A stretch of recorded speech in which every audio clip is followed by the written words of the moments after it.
Wie geht's? Oh, wow, okay. Good afternoon. So, I'm here today to talk about beauty. Beauty in an age of machines and how it applies to business in an age of machines. And I have to tell you up front, I am biased because, full disclosure, I'm a romantic. So what is a romantic as opposed to an idealist and an optimist? For the optimist, the glass is always half full. The idealist wants the glass to always be completely full. And the romantic looks at the glass and says, isn't it beautiful? But it's hard. It's damn hard to find that kind of beauty in business. This rather harsh quote by the Austrian author Thomas Bernhard really nails it.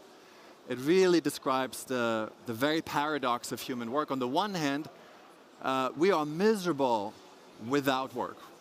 Work is where we form our identity. Work gives us meaning. Work is how we integrate into society. On the other hand, many of us, if not most of us, are miserable at work.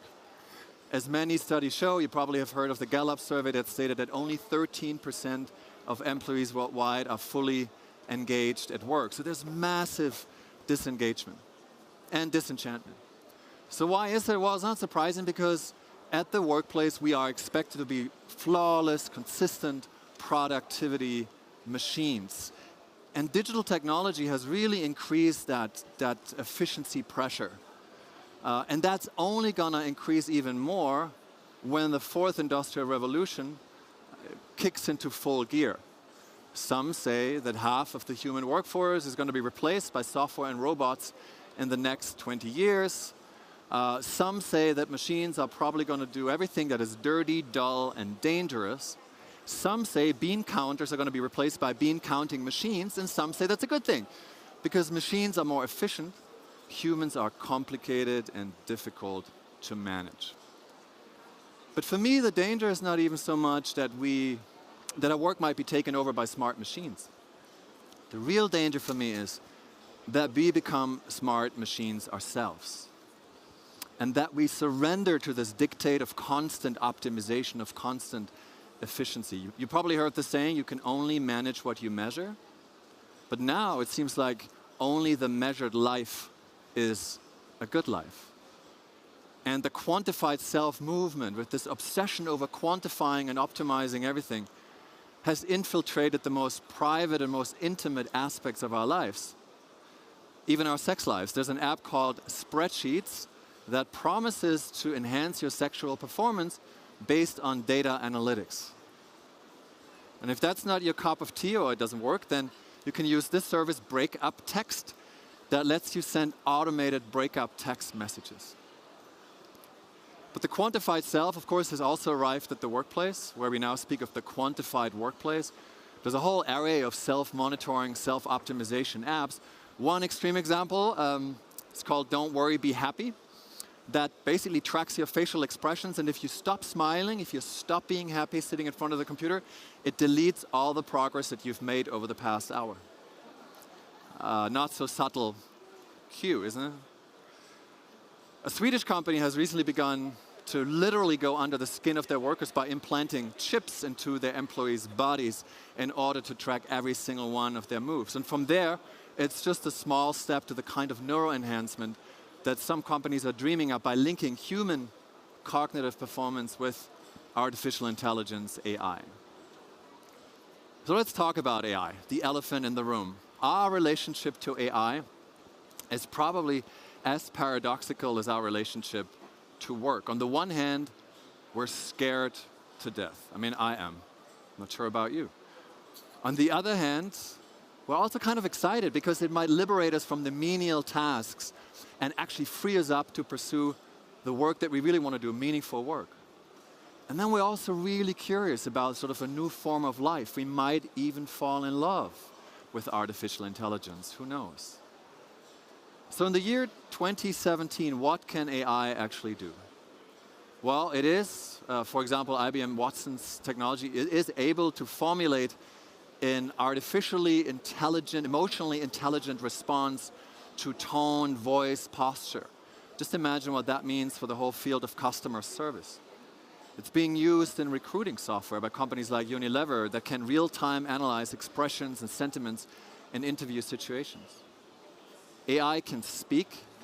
Baidu's deep voice technology can actually learn a new language in a couple of hours, virtually without any human oversight. And you probably heard about Facebook recently shutting off AI that had gone rogue because it began to invent its own language that humans were no longer able to comprehend. AI can also paint. It can paint in the style of masters. It can even create images from scratch. Everything you see in this image here behind me does not exist. It is just made up and generated based on the memory of an AI. And AI can write. Associated Press estimates that about 20% of all journalistic tasks can already be replaced by algorithms. There's even a magazine called Curated AI with the cute tagline, written by machines for people. And AI can even write your life. There's an app called Ghostwriter that is essentially like an algorithmic autobiography. So it writes your life based on the data that you produce that is available to it. The one thing that AI cannot do yet is it actually cannot live your life for you. And even the most perfectly designed life, it turns out, is prone to imperfection. Stuff happens. Stuff like this. Scandals happen all the time. The question is, how do democracies respond to those scandals? And what will it mean for the wider region? I think one of your children has just walked in. I mean, shifting sands in the region. Do you think relations with the North may change? I would be surprised if they do. Pardon me. Pardon me. My apologies. What's this going to mean for the region? My apologies. North Korea, South Korea. You may have seen this before, right? It's this legendary BBC interview, and it's so beautiful. Why is it so beautiful? It's beautiful because something unexpected disrupts our routine. And when something unexpected happens to us, it usually shows something true about ourselves. It reveals our very humanity. And in that spirit, I really want our organizations, our businesses to remain human. In fact, I want them to become beautiful. AI can optimize, it can problem solve, it can even create beauty, but it can't do things beautifully.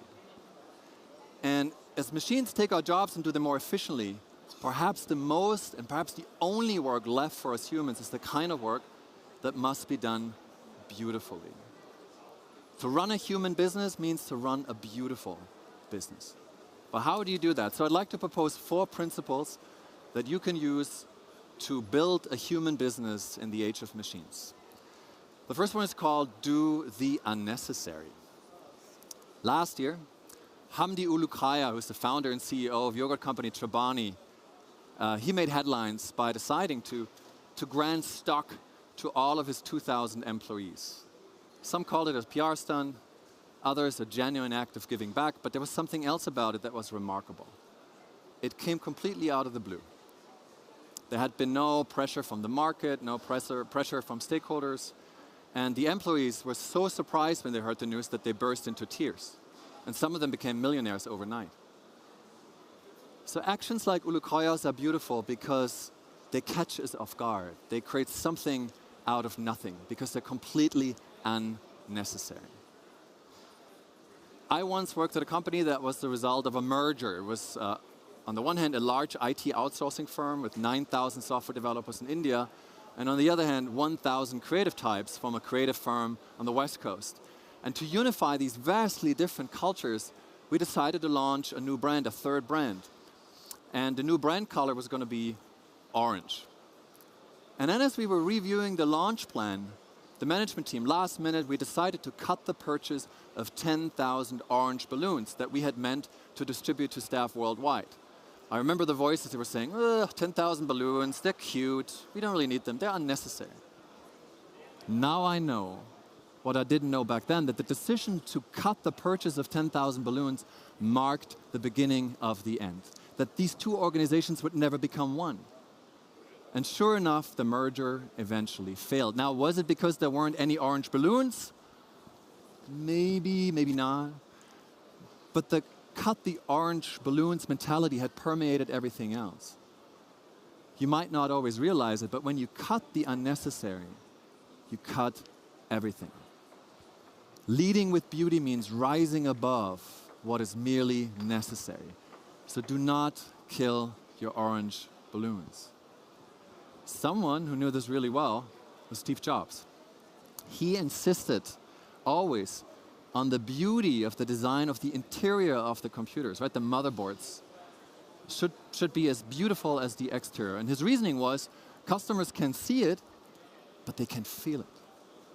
And Elon Musk, maybe the natural visionary heir of Steve Jobs, he also really understands the power of the unnecessary. He was once asked at a conference, is that, Elon, why do you want to go to Mars? Isn't it irresponsible wanting to colonialize Mars when in fact there are so many pressing issues on Earth that would deserve your attention? And I will never forget his answer. He said, I'm not here to solve all of humanity's problems. I just want to think of the future and not be sad. And we appreciate business as an effective problem-solving tool, but we vastly underestimate the power and responsibility of business to inspire and to give us a sense of purpose and meaning. Business is the great meaning maker, but it's also the great socializer. And that's important. I recently came across a study that said that the average American, and I'm one too, or half, has only one close friend. And before we make fun of the lack of social capital in the US, let me tell you that the numbers are not that different in other parts of the world. And experts speak of an age of loneliness, an age of social isolation. And that's really astonishing, isn't it? Given the fact that we've never been more connected, never more communicative than in this point in history. We use our smartphones on average 5 hours every day. And yet, we are lonelier than ever before. The writer Richard Bach has an explanation for it. He says the opposite of loneliness is not connectivity, it's not togetherness, it's intimacy. And we are in dire need for more intimacy in these digital times. When you talk to relationship researchers, they will tell you that the secret of healthy relationships is not the great gesture or the lofty promise, it's small moments of attachment, intimacy. And the same is true for the customer experience and the workplace experience. So how can we foster intimacy in our organizations? Well, let's learn from the artists, because they're very good at it, especially performance artists. One of them, Marina Abramovic, held an exhibition in the Museum of Modern Art in New York City. It was called The Artist is Present, where she sat across from one visitor at a time, 5 minutes each, for a total of 700 hours, with a few bio breaks, celebrating vulnerability and forced intimacy. And that notion of forced intimacy is also now arriving at the workplace. One thing that's really taking off is so-called silent dinners, where executives sit around the table for 90 minutes and just share silence with each other. And the desire for intimacy is so strong that there are really some bizarre business models that are emerging. Of course, this one is from Los Angeles. It's called people walking.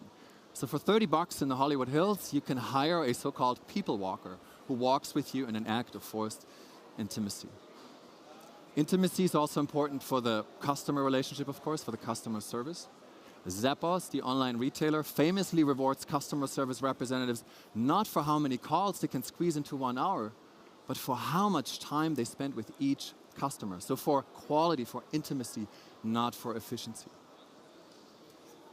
And then there's this organization, really interesting. They're called Buurtzorg, based in the Netherlands. It's a caregiving nurse organization. And they did something really radical a few years ago. They removed all hierarchy, they removed all managers, and they empowered small teams of nurses to do whatever the patients require. Two things happen. One, they've grown like crazy. They're tremendously successful. Second, the cost per patient actually decreased. So the organization is more effective. Why? Well, because they have a much better, intimate, human-centered understanding of the customer needs. So all of these moments, experiences that I shared, they have one thing in common: the beauty of things that do not scale. Experiences you cannot optimize, cannot maximize, and those honestly are the best things in life, aren't they? And they distinguish a productive life in business from a beautiful one. Now, you might wonder, is it possible to have intimacy, say, with AI, with a chatbot? Are there certain conversations where we have more intimacy with a chatbot than with a human? There's a startup in Silicon Valley called LifeFolder. They have begun to offer end-of-life planning services with a chatbot. And the argument is, there are some conversations you better have with a chatbot. All those conversations, mental health issues, end-of-life planning, where there's social stigma and there might be social judging. So what does this all mean to you? Well, identify those moments in your customer and workplace experiences where you have an opportunity to increase intimacy. And then identify those conversations that should always be with a human. But maybe also think about those where you have an opportunity to increase intimacy with a chatbot. And this brings me to principle number 3. Embrace the other. We're inundated with data. We're all here every day. Radical transparency is the non plus ultra, is the norm. But I actually think while knowledge is powerful, not knowing, the strangeness, mystery, the negative space, makes experiences meaningful again. One company that does it really well is, maybe surprisingly, is Airbnb. Yes, they of course have a really smart, data-powered matchmaking engine. But on the other hand, at the very core of their brand promise is a romantic premise, which is to peek into the lives of strangers, to not know what's going to be behind that door, that element of mystique that is so typical of an Airbnb experience. It's also true for a company called Secret Cinema. Their aim is to revolutionize the movie-going experience, and they offer so-called mystery screenings. They gather thousands of people at surprise locations. They do not disclose the movie they're going to show until the very last minute. And then they reenact this movie in an immersive, participatory way. Now, the interesting thing about Secret Cinema is it doesn't really matter in the end what movie they're showing. The secret, the mystery, is the product. And in our organizations, too, we now see the rise of secret societies. At Accenture, at Virgin, Etsy, the e-commerce platform, has a ministry of unusual business. No one knows who's a member, no one knows when they're meeting, but everybody knows their mandate, which is to inject the everyday work life with a little bit of beauty.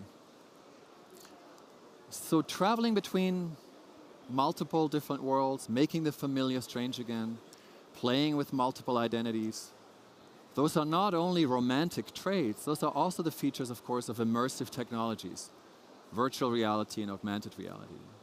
And maybe they are the new romantic technologies of a new romantic era that allow us to uncover hidden, deeper meaning in new layers of experience, like with Pokemon Go. Maybe they are indeed the empathy machines that allow us to step into the lives of others.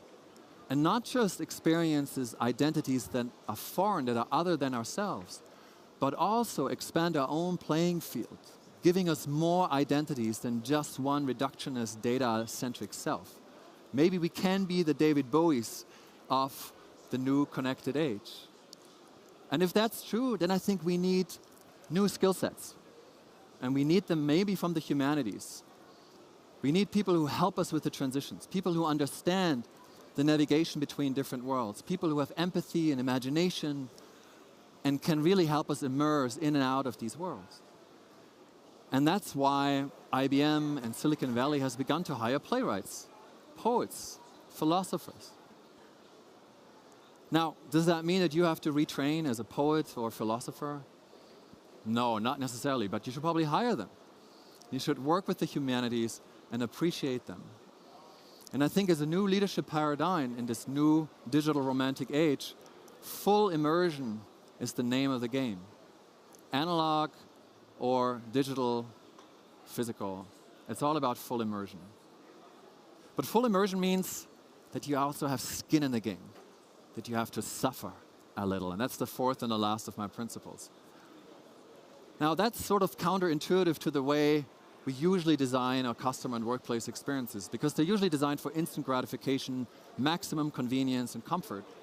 Amazon will soon deliver everything our heart possibly desires to our doorstep via drone. In Japan, you can already order a priest through the Amazon platform. And yet, at the same time, why is it that we camp out in front of Apple stores awaiting a new Apple product with religious devotion to the brand? Why do people in cities worldwide enjoy ice swimming in ice-cold water in multiple cities? Why do more than 55,000 people embark on this annual pilgrimage to the Black Rock, Nevada desert to celebrate Burning Man just last week? A week of radical self-expression and essentially losing control. When you ask evolutionary psychologists, they will tell you that our brains are wired for the Stone Age still. That we're still looking for these life-threatening, critical, existential experiences that give us a sense of fitness, that give our lives meaning, make us feel come alive. However, we have banned those experiences mostly from our domesticated Western societies, thank God. But we need that danger, the perception of danger, to feel come alive. So what do? Well, we create surrogate experiences instead. We go bungee jumping, skydiving, we run ultra marathons, or we go to IKEA. IKEA has perfected the art of making its customers suffer a little. It has perfected the art of frustration. If you've ever been to an IKEA parkour, it's like the seventh circle of hell. If you're like me, you try to self-assemble a Billy Oslo or clip-on piece of furniture. It's basically a reminder of your own existential incompetence.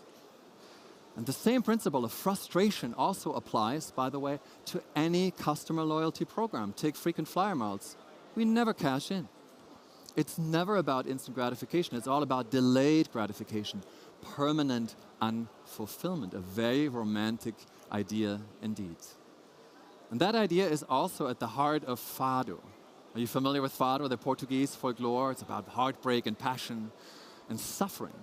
And I was recently in Lisbon, and a Fado couple explained to me that Fado is one of the few pieces of music that can never be automated. Why? Well, because there's no drummer, the singer dictates the tempo, and also it's based on mistakes. It's like the entire combo is stumbling forward. It's like the mistakes are the scars in the soul of the musicians. And it's interesting because there's an analogy to business. There's a study that compared a focus group of consumers that had a flawless, impeccable customer experience with the product. And then another group that experienced the product bug and had to call customer service and was resolved, and it was helped for the issue. Guess which group reported the higher attachment, the higher bonding? The second one.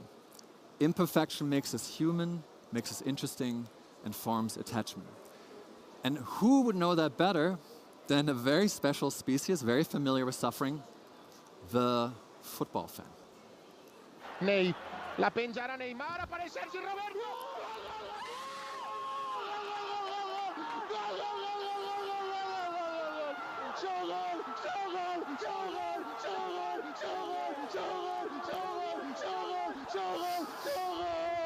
T'estimo Sergi, t'estimo Sergi, t'estimo Sergi, t'estimo Sergi, t'estimo Sergi, t'estimo Sergi, t'estimo Sergi, t'estimo Sergi, t'estimo Sergi, t'estimo Sergi Roberto. I want to wait until he's starting to cry, but anyway. So I honestly watched this 25 times. I just love watching it, and it's just so beautiful. And two things I really came to mind when I saw this. One is, as long as we're able to experience such amount of passion, we don't have to be worried about robots and machines. And then secondly, you know, football fans are interesting. Of course, the true fans, they want their team to win. But what's even more important, perhaps, is how it wins. And also, by the way, how it loses. And that's really, really different from the way we are brought up in business, right? Where we're taught at business school and every day at business, we're here to win. No matter what the cost, it's a winner-takes-all society. And I would argue that in the future, losing is becoming a new leadership trait, because we're all going to lose more often. We're going to lose the stability of full-time employment. We're going to lose continuity. We're going to start relationships and end them sooner. We're going to form pop-up ad hoc teams. We need new rites of passage, new rituals of separation. We need to become better at losing.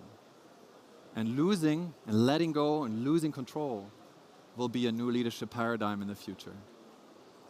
So in closing, I think if you apply these 4 principles, do the unnecessary, create intimacy, embrace the other, and suffer a little, you'll truly be able to create a beautiful business that does well, that does good and gives back to society, that makes everyone feel good and enhances their well-being, that also allows everybody to feel more.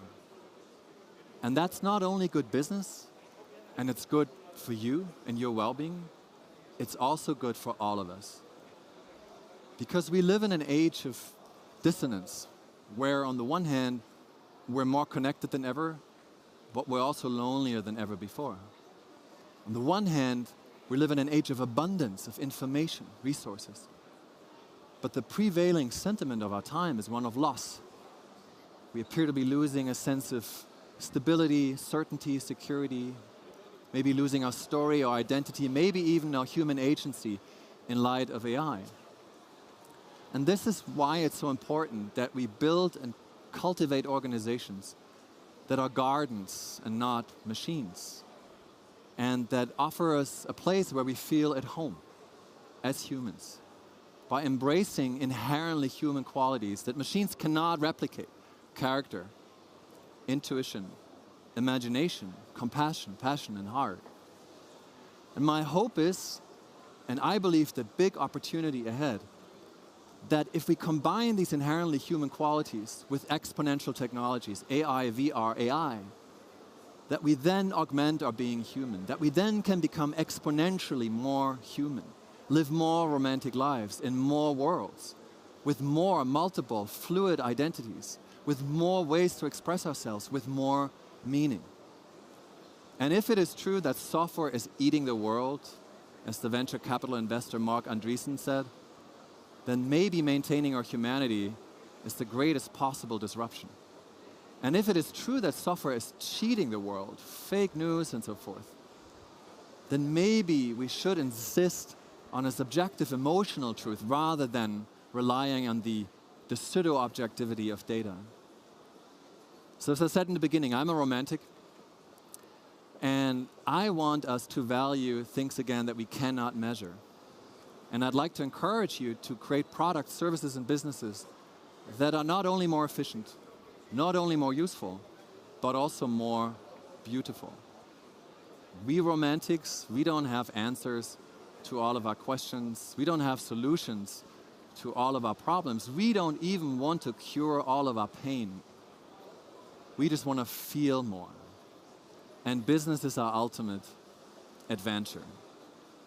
So as you go back to work, Monday or Tuesday, and you go back to your startup or nonprofit or small, medium-sized enterprise, a Fortune 500 company, ask yourself the question, what am I doing to make my business, to make business beautiful? Thank you very much.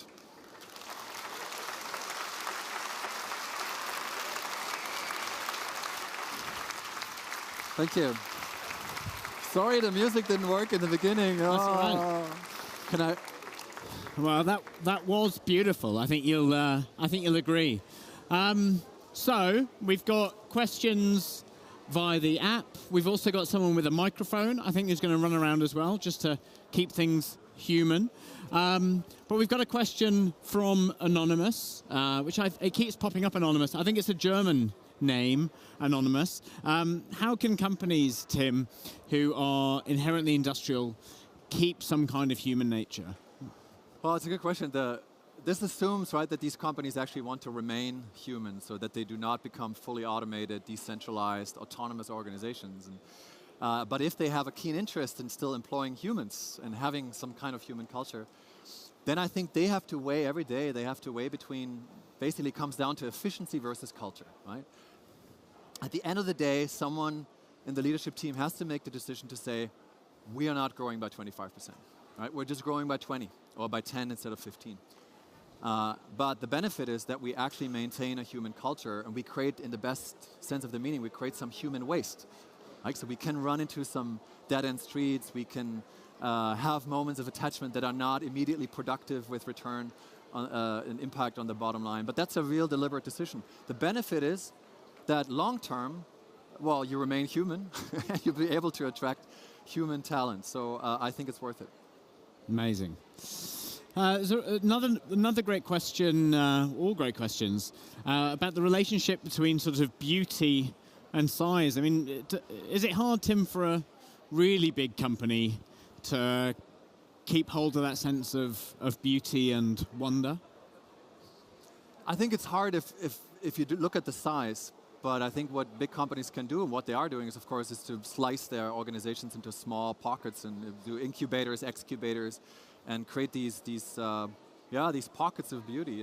And I know from my own work that there are some big companies that are very keen on doing that. So in fact, I think often the biggest organizations are really the ones that sort of feel the urge to really act. Right. I mean, it's easy if you're a startup and you have 10, 15, 20 people. There's sort of a natural romance, right? There's a sense of adventure. There's a sense of intimacy and adventure, of course, that's inherent. But you lose that. There's always this tipping point, right, where you grow so fast and the investor pressure increases that it's very hard to maintain that culture, and you have to sort of compromise. Yeah. And I think for founders, it's just really important to make sure that the culture you set in the first year, that you just really insist on that. If you don't, I think then you probably lose it for good. See Uber. Well, there's a good compliment actually to the question. Chris, out there somewhere, has asked the question, which is, how do you change the culture in an organization from the bottom? You've just talked about the founder mindset and needing to keep hold of a sense of beauty and romance. How about from the bottom? Well, I think it requires both. I mean, I don't think you can entirely rely on a grassroots effort and just bottom up. But I also don't think that if you really wanted to humanize your organization or change the culture, it can be top down. I think what people can do in the trenches and across all hierarchy levels in organizations is to just start doing it, building muscle. And I know that there are, for example, BMW has a connected culture club, Daimler has a movement, right, that sort of is a groundswell that came out of sort of the workforce. So I think there is always, Danone is another example. It certainly requires sort of a flame and some enthusiasm coming from the bottom up. But if it's not really supported at some point, if it reaches a certain point and the management team says, we're not going to support that, I think it's quite hard to maintain that. Then people just become cynical and decide to leave the organization. So, there's so many good questions firing in. Thank you, everyone. Keep them coming. I'm interested in Sarah's question, wherever Sarah is, out there somewhere. How do you balance beauty with the need to move fast, break things, stay ahead of the curve? Well, I think that beauty can be in the fast and the agile. I think one of the examples I shared was basically something unexpected happening, and there's always beauty in tension. So if you move fast and you produce sort of a catalytic reaction, that can produce very beautiful moments. I don't think beauty is necessarily something that is immaculately, intricately designed over a certain period of time. So I wouldn't equate beauty with intensity of effort or so. It can be very spontaneous. It come as something unexpected. And I think what is really important is that that you build muscle. And you do that by experimenting. You do that by moving fast. Very cool. So you had lots of examples of businesses that in different ways exemplify beauty and intuition, Secret Cinema and so on. But Emil has asked for a beautiful example of a beautiful business. I mean, what's your favorite example out there? Well, I think it depends. Some of them I mentioned. It depends. I think some businesses are beautiful because they have a really beautiful purpose, and they do everything in pursuit of that purpose. Take Patagonia with their famous ad where they said, "Don't buy this jacket." I mean, really doing the unnecessary, like asking your customers not to buy, that's really unnecessary. So that's a beautiful example of really living, like rising above what is necessary, right? So I think they're a beautiful example. I think Airbnb is really interesting because they have this they embody this tension between smart, analytical, and Silicon Valley optimization mindset. But on the other hand, there is this sort of there's the romance, right, of still meeting strangers and facilitating that dialogue. And then, of course, there are craftsmen. There are fashion brands like Cucinelli or so, where I think there's a lot of beauty just in the relationship between the product and the maker, right?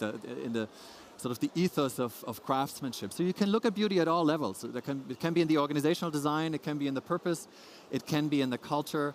I think the key thing is just that someone makes a decision to allow space for it. Yep. Well, great question, Emil. Wow, all these questions. So many questions. Please keep them coming. We've got 4 more minutes, so we've got time. Anonymous asks, is this human-centered approach related to a new generational mentality? It was striking that a bunch of those examples you gave, Airbnb, Secret Cinema, are sort of new generation. But Patagonia isn't, Danone isn't, and so on. But yeah, where do you think this shift is coming from? Is it generational in some way? I don't think so. I don't think so. I mean, there's beautiful businesses like Vitra, for example, the workplace furniture design company or so, where I think the foundational myth and the story of the history of the company is beautiful, and they're very, they're sort of a heritage brand. When I work, I mean, it's not sort of limited to millennials or Generation Z, this desire for a more human approach. I think what the elder generations, including my own, Gen X and baby boomers maybe have that younger generations don't have yet is that suffering, right? I mean, I think if you're a little younger, maybe you don't have sort of have not suffered yet maybe at the workplace as much as someone who has probably lost their job once or has like scars from going through workplace experiences that really shaped them. So no, I don't think it's limited to one generation. And I hear this desire for human organizations really across the board, across organizations, generations. Felix has asked a really thoughtful question. I saw that. Yeah, that's a tough one. What role does morality play in the theory of a beautiful business? Clearly, beauty is about more than aesthetics. Yeah, how do you think about morality in that? So, at the purpose level, of course, something is beautiful when it is really in tune with your values, with your ethos. Patagonia, named as an example. Danone, the food company, just made a big effort to really rebrand itself as a manifesto, values-driven brand. And I think that helps in such that it kind of trickles down and it gives employees instructions to act and to embody that noble purpose of the brand. At the same time, and that tension is interesting, so I wrote a book called The Business Romantic. And if you define beauty as something that is romantic, it becomes a little bit murkier, because you could argue that to be adventurous and to seek danger and intimacy and the new, right, and really the other, if you're really open to these experiences, then there is sort of a line at which you might cross, sort of the threshold to morality, right? If you're very romantic and you just do something that is emotional, then you might just become an asshole. Look at Steve Jobs, right? Where people said, oh my God, he was brilliant, but I wouldn't want to work under him, right? So I don't think it's quite that easy. Beauty is not like equal morality, but I think morality is one way, I think, of strengthening the composure and the expression of the harmony of an organization from within through a strong purpose. Yeah, amen to that. We've got time for one last question, or one last answer, rather. And I'm going to pick out here the question, which is, being human is about beauty and ugliness. I agree with that. If we're making more room to be human, how do you handle the ugly part? An excellent Great question. And actually, there is no beauty without ugly. And so one example I can think of, Airbus, they actually created, as part of their transformation exercise, they created an ugly room for everybody involved in that effort to kind of pin all the ugly stuff that didn't work, that was sort of murky in the process. So they really exposed the ugliness, which I thought was a really great example of actually using the term ugly and playing with that to then create beauty. And also I would say that to be authentic, which is such an overused word these days, really means to be ugly. Right? If you don't have permission in your organization to be ugly, and it's just sort of this cosmetic definition of being beautiful and happy and all the time, and yeah, we all love each other, and that is not really beautiful. I think if you have permission to be ugly, to be sad, to be angry, right? To really bring your full humanity to work, I think then you truly have a human, beautiful organization. Well, what a beautiful note to end on there, Tim. Thank you. Thank you. Thank you.